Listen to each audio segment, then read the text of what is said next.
नमस्कार, दृष्टि आईएएस के टुडेज जीके प्रोग्राम में आपका स्वागत है। सबसे पहले पिछले सेशन का रिकैप देखते हैं। पहला प्रश्न था, निम्नलिखित कथनों पर विचार कीजिए। 1. नीति आयोग एवं इसरो ने साथ मिलकर comprehensive geographic information system energy map of India विकसित किया है। 2. यह मैप ऊर्जा के सभी प्राथमिक और द्वितीयक स्रोतों की पहचान करता है एवं उनका पता लगाने का प्रयास करता है। 3. जियोस्पाशियल एनर्जी मैप ऑफ इंडिया उपलब्ध ऊर्जा परिसंपत्तियों का उपयोग करके आपदा प्रबंधन में भी सहायता करेगा। उपर्युक्त में से कौन सा यहाँ से कथन सही है या फिर है? इसका सही जवाब था 1, 2 और 3, यानी सभी कथन सही हैं।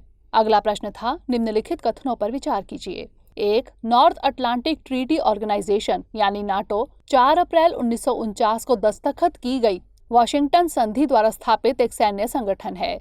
2. संधि के अनुच्छेद 5 में कहा गया है कि यदि संगठन के किसी सदस्य पर यूरोप या उत्तरी अमेरिका में हमला किया जाता है तो इसे सभी सदस्यों पर हमला माना जाएगा। 3. अनुच्छेद 5 अब तक कभी लागू नहीं किया गया है। उपरोक्त में से कौन सा यहाँ से कथन सही है या फिर है? इसका सही जवाब था केवल 1 और 2। अगला प्रश्न था, खबरों में रहा एलियम नेगियनम निम्नलिखित में से किससे संबंधित है? इसका सही जवाब था उत्तराखंड में खोजा गया पौधा। अगला प्रश्न था, निम्नलिखित कथनों पर विचार कीजिए। 1. हाइपरसोनिक स्पीड 5 मैक और इससे अधिक होती है। 2. मैक नंबर हवा में ध्वनि की गति की तुलना में विमान की गति के बारे में बताता है। उपर्युक्त में से कौन सा यहाँ से कथन सही है या फिर है? इसका सही जवाब था 1 और 2 दोनों। अगला प्रश्न था, माले घोषणा के संबंध में निम्नलिखित कथनों पर विचार कीजिए। 1. South Asia Cooperative Environment Programme यानी SACEP के सदस्यों द्वारा 1998 में इस पर दस्तखत किए गए थे। 2. इस पहल को Swedish international development cooperation agency यानी SIDA द्वारा वित्त पोषित किया गया था। 3. भारत 2017 में माले घोषणा पत्र का हस्ताक्षरकर्ता देश बना। उपरोक्त में से कौन सा यहाँ से कथन सही है या फिर है? इसका सही जवाब था 1, 2 और 3। अगला प्रश्न था, वैश्विक भुखमरी सूचकांक के संबंध में निम्नलिखित कथनों पर विचार कीजिए। 1. यह कंसर्न वर्ल्ड वाइड एवं वेल्थ हंगर हिल्स द्वारा हर साल प्रकाशित किया जाता है। 2. इसमें स्कोर की गणना के लिए 4 संकेतकों अल्पपोषण, चाइल्ड वेस्टिंग, चाइल्ड स्टंटिंग, शिशु मृत्यु दर का प्रयोग किया जाता है। उपरोक्त में से कौन सा यहाँ से कथन सही है या फिर है? इसका सही जवाब था 1 और 2 दोनों। अगला प्रश्न था, अक्सर खबरों में रहने वाला मॉस्को डिक्लेरेशन निम्नलिखित में से किससे संबंधित है? इसका सही जवाब था ट्यूबरकुलोसिस। अगला प्रश्न था, इबोला बुखार के संबंध में निम्नलिखित कथनों पर विचार कीजिए। 1. इबोला वायरस जंगली जानवरों से लोगों में फैलता है एवं मानव से मानव में भी इसका ट्रांसमिशन होता है। 2. इसमें औसतन मृत्यु दर लगभग 50% है। 3. वायरस को न्यूट्रलाइज करने के लिए लाइसेंस प्राप्त कोई इलाज उपलब्ध नहीं है, हालांकि विभिन्न प्रकार की दवाओं एवं टेस्ट का विकास किया जा रहा है। उपरोक्त में से कौन से कथन सही हैं? इसका सही जवाब था 1, 2 और 3। अगला प्रश्न था, अंतर्राष्ट्रीय वित्त निगम के संबंध में निम्नलिखित कथनों पर विचार कीजिए। 1. यह एक अंतर्राष्ट्रीय वित्तीय संस्थान है जो विकासशील देशों में निजी क्षेत्र के विकास को प्रोत्साहित करने के लिए निवेश और परिसंपत्ति प्रबंधन सेवाएं प्रदान करता है। 2. यह विश्व बैंक समूह का सदस्य है। ऊपर दिए गए कथनों में से कौन सा यहाँ से सही है या फिर है? इसका सही जवाब था 1 और 2 दोनों। अंतिम प्रश्न था, खबरों में रही फ्लावर स्कॉर्पियन फिश निम्नलिखित में से कहाँ पाई जाती है? इसका सही जवाब था A और B दोनों, यानी प्रशांत महासागर और हिंद महासागर में। हमारे वीडियो अंग्रेजी में देखने के लिए फॉलो करें हमारा ही दूसरा YouTube चैनल दृष्टि IAS इंग्लिश। शुरुआत करते हैं आज के सेशन की। सबसे पहले देखेंगे अभ्यास प्रश्न। निम्नलिखित कथनों पर विचार कीजिए। 1. यह भारत और अमेरिका के बीच चला आ रहा सबसे बड़ा संयुक्त सैन्य अभ्यास है। 2. इसे US Army Pacific Partnership Programme के तहत शुरू किया गया था एवं इसकी मेजबानी दोनों देशों के बीच बारी बारी से की जाती है। 3. अभ्यास का 16वां संस्करण फरवरी 2021 में राजस्थान में बीकानेर के महाजन फील्ड फायरिंग रेंज में आयोजित किया गया था। उपरोक्त कथन निम्नलिखित में से किस अभ्यास का उपयुक्त वर्णन करते हैं? युद्ध अभ्यास, कोप इंडिया, टाइगर ट्रायम्फ या फिर वज्र प्रहार? इसका सही जवाब है ऑप्शन A, युद्ध अभ्यास।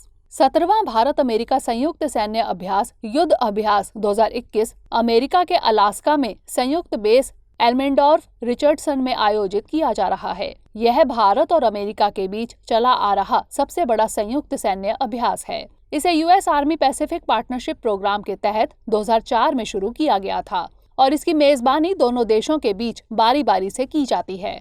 अभ्यास का 16वां संस्करण फरवरी 2021 में राजस्थान में बीकानेर के महाजन फील्ड फायरिंग रेंज में आयोजित किया गया था, इसलिए विकल्प ए सही उत्तर है।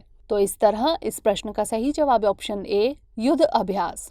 आज के सेशन का पहला प्रश्न है, निम्नलिखित में से क्या ला नीना के प्रभाव है या फिर हैं? 1. भूमध्य रेखीय क्षेत्र में तेज हवाएं। 2. अमेरिका के विभिन्न राज्यों में बवंडर यानी टॉर्नेडो देखने को मिलते हैं। 3. पेरू और इक्वाडोर में सूखा। 4. ऑस्ट्रेलिया में भारी बाढ़। नीचे दिए गए कूट का प्रयोग कर सही उत्तर चुनिए। केवल 1 और 2, केवल 3 और 4, 2, 3 और 4 या फिर 1, 2, 3 और 4। इसका सही जवाब है ऑप्शन डी, 1, 2, 3 और 4। National oceanic and atmospheric administration यानी NOAA के क्लाइमेट प्रेडिक्शन सेंटर के अनुसार ला नीना लगातार दूसरे साल बना है। ला नीना पूर्व मध्य विषुवतीय प्रशांत महासागरीय क्षेत्र में औसत समुद्री सतही तापमान से निम्न तापमान को दर्शाता है। ला नीना के निम्नलिखित प्रभाव होते हैं। भूमध्य रेखीय क्षेत्र में तेज हवाएं, अमेरिका के विभिन्न राज्यों में बवंडर यानी टॉर्नेडो देखने को मिलते हैं। पेरू और इक्वाडोर में सूखा, ऑस्ट्रेलिया में भारी बाढ़, उत्तरी यूरोप में हल्की ठंड, कैरिबियन और मध्य अटलांटिक क्षेत्र में हरिकेन के लिए अनुकूल परिस्थितियां और पश्चिमी प्रशांत और हिंद महासागर में तापमान में वृद्धि आदि। तो इस तरह इस प्रश्न का सही जवाब है ऑप्शन डी, 1, 2, 3 और 4। अगला प्रश्न है, निम्नलिखित कथनों पर विचार कीजिए। 1. ग्लोबल फूड सिक्योरिटी यानी GFS इंडेक्स 2021 में भारत 71वें स्थान पर है। 2. फूड अफोर्डेबिलिटी के मामले में भारत पाकिस्तान से पीछे है। 3. GFS इंडेक्स को विश्व खाद्य संगठन द्वारा डिजाइन और निर्मित किया गया है। उपरोक्त में से कौन सा या से कथन सही है या फिर है? केवल 1 और 2, केवल 2, केवल 2 और 3 या फिर 1, 2 और 3। इसका सही जवाब है ऑप्शन ए, केवल 1 और 2। हाल ही में ग्लोबल फूड सिक्योरिटी यानी GFS इंडेक्स 2021 जारी किया गया। 113 देशों में भारत 71वें स्थान पर है, इसलिए कथन 1 सही है। एक रिपोर्ट के अनुसार भारत फूड अफोर्डेबिलिटी के मामले में अपने पड़ोसी देश पाकिस्तान और श्रीलंका से भी पीछे है, इसलिए कथन 2 सही है। GFS इंडेक्स को लंदन स्थित इकोनॉमिस्ट इम्पैक्ट द्वारा डिजाइन और निर्मित किया गया है एवं इसका स्पॉन्सर कॉर्टेवा एग्रीसाइंस है, इसलिए कथन 3 गलत है। तो इस तरह इस प्रश्न का सही जवाब है ऑप्शन ए, केवल 1 और 2।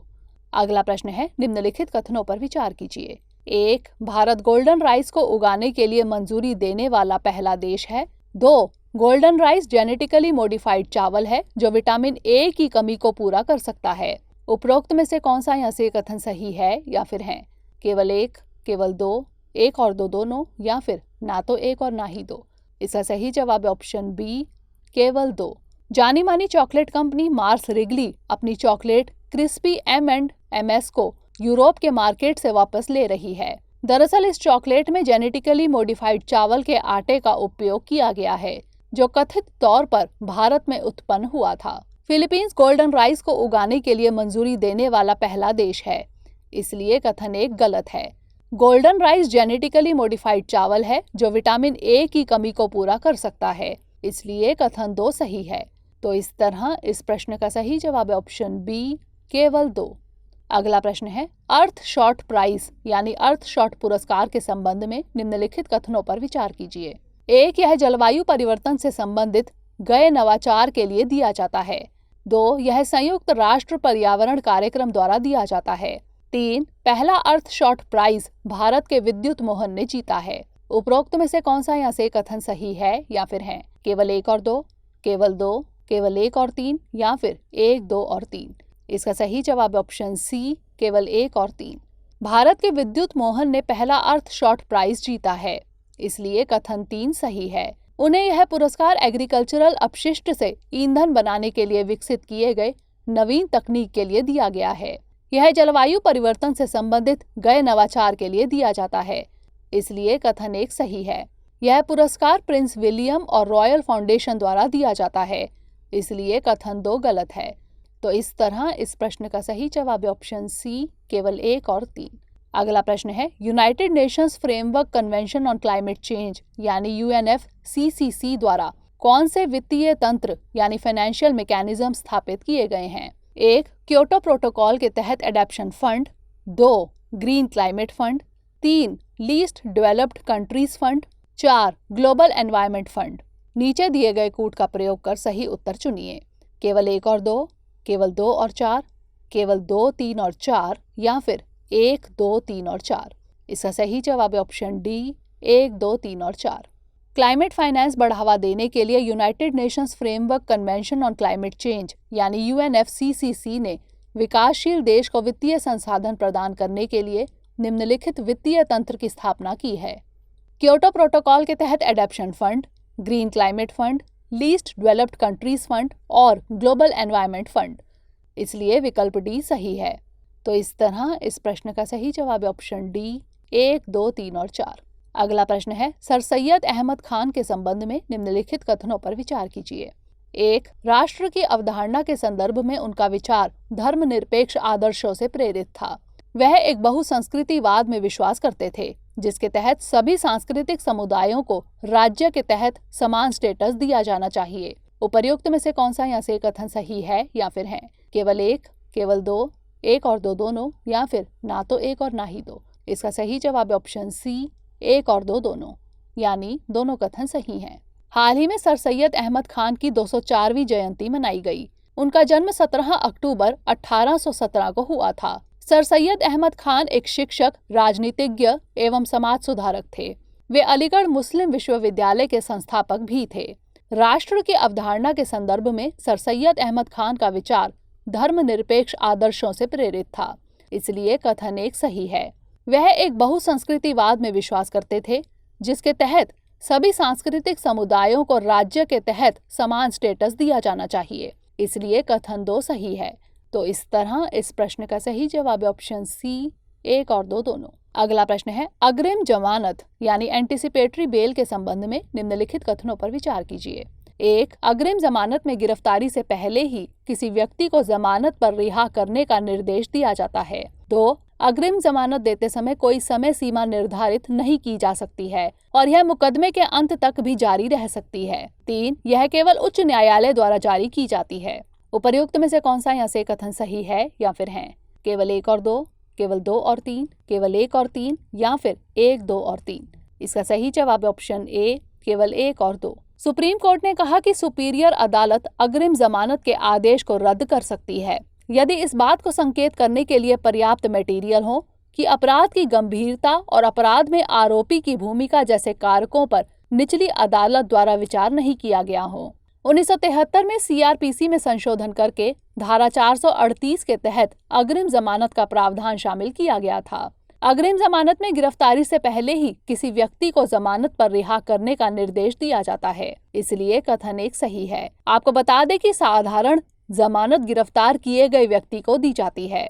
सुशीला अग्रवाल बनाम NCT ऑफ दिल्ली 2020 मामले में सुप्रीम कोर्ट ने कहा कि अग्रिम जमानत देते समय कोई समय सीमा निर्धारित नहीं की जा सकती है और यह मुकदमे के अंत तक भी जारी रह सकती है। इसलिए कथन 2 सही है। यह केवल सत्र न्यायालय और उच्च न्यायालय द्वारा जारी की जाती है। इसलिए कथन 3 गलत है। तो इस तरह इस प्रश्न का सही जवाब है ऑप्शन ए, केवल 1 और 2। अगला प्रश्न है, निम्नलिखित कथनों पर विचार कीजिए। 1. बेसल कन्वेंशन संभावित खतरनाक रसायनों पर पार्टियों के बीच सूचनाओं के आदान प्रदान को बढ़ावा देता है। 2. रॉटरडैम कन्वेंशन में खतरनाक कचरे के ट्रांस बाउंड्री मूवमेंट के नियंत्रण की बात की गई है। ऊपर दिए गए कथनों में से कौन सा यहाँ से सही है या फिर है? केवल 1, केवल 2, 1 और 2 दोनों या फिर ना तो 1 और ना ही 2। इसका सही जवाब है ऑप्शन डी, ना तो 1 और ना ही 2, यानी दोनों कथन गलत हैं। अंतर्राष्ट्रीय ई कचरा दिवस हर साल 14 अक्टूबर को मनाया जाता है।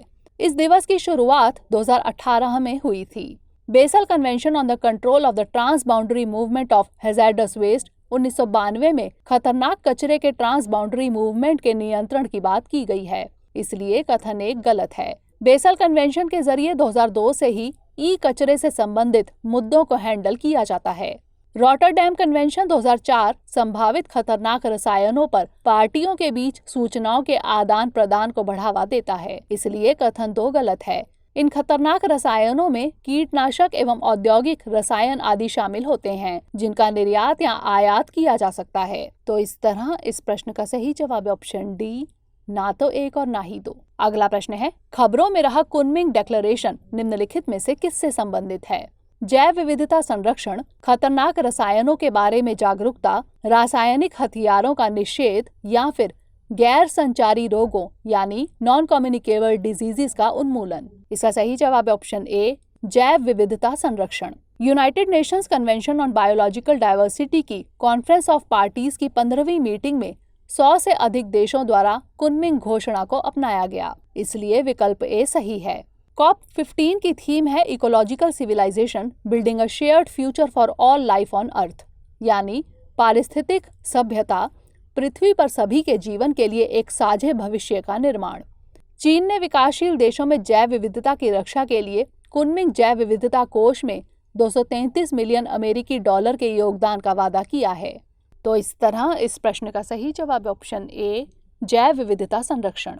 अंतिम प्रश्न है, ढोल के संबंध में निम्नलिखित कथनों पर विचार कीजिए। 1. यह दक्षिण और दक्षिण पूर्व एशिया के उष्णकटिबंधीय जंगलों में रहने वाला एक मांसाहारी जानवर है। 2. इसका IUCN स्टेटस एंडेंजर्ड है। ऊपर दिए गए कथनों में से कौन सा या से सही है या फिर है? केवल एक, केवल दो, एक और दो दोनों, या फिर ना तो एक और ना ही दो। इसका सही जवाब है ऑप्शन सी, एक और दो दोनों। हाल ही के एक अध्ययन में 114 तालुका या तहसील की पहचान की गई जहां ढोल, जो कि एक एशियाई जंगली कुत्ते होते हैं, की जनसंख्या कनेक्टिविटी बढ़ाने के लिए आवासों को समेकित किया जा सकता है। इसका वैज्ञानिक नाम कुओन एल्पिनस है। यह दक्षिण और दक्षिण पूर्व एशिया के उष्णकटिबंधीय जंगलों में रहने वाला एक मांसाहारी जानवर है, इसलिए कथन 1 सही है। इसका IUCN स्टेटस एंडेंजर्ड है, इसलिए कथन 2 भी सही है। यह वाइल्ड लाइफ एक्ट के शेड्यूल 2 एवं साइट्स के अपेंडिक्स 2 में लिस्टेड है। ढोल रेबीज, कैनाइन डिस्टेम्पर वायरस एवं कैनाइन पैरोवायरस के प्रति अति संवेदनशील होते हैं। तो इस तरह इस प्रश्न का सही जवाब है ऑप्शन सी, एक और दो दोनों। अब नोट कर लेते हैं आज का अभ्यास प्रश्न। इलेक्ट्रॉनिक अपशिष्ट के संबंध में निम्नलिखित कथनों पर विचार कीजिए। बेसल कन्वेंशन की नैरोबी घोषणा में इलेक्ट्रॉनिक अपशिष्ट के प्रबंधन का उल्लेख किया गया है। 2. घरों एवं व्यावसायिक इकाइयों से कचरे के पृथक्करण, प्रसंस्करण और निपटान के लिए भारत का पहला अपशिष्ट क्लिनिक भोपाल में स्थापित किया गया है। उपर्युक्त में से कौन सा यहाँ से कथन सत्य है या फिर है? केवल एक, केवल दो, एक और दो दोनों, या फिर ना तो एक और ना ही दो। इसका उत्तर हमें कमेंट सेक्शन में जरूर भेजिएगा। अगले सेशन में नए प्रश्नों के साथ मिलेंगे, तब तक के लिए धन्यवाद।